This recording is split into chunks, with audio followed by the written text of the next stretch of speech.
Now we're going to combine all of our wonderful ingredients to make a delicious, tasty marinade. We have some chopped garlic, which I chopped a little earlier. I've got cracked black pepper. I've got coarse sea salt. I have fresh rosemary that I minced into small pieces. And I have the juice from 1 lemon, about 1/4 cupful. I'm going to combine all these ingredients with my favorite extra virgin olive oil, and we're going to be ready to marinate our chicken. So, I'm going to take a handful of garlic. Don't be shy with the garlic. And I'm going to add the rosemary. I am going to now add in the oil.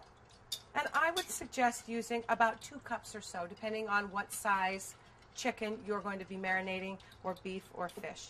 So about 2 cups, up that much from a fresh bottle.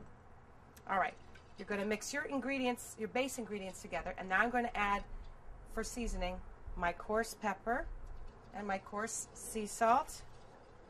Just going to whisk and whisk.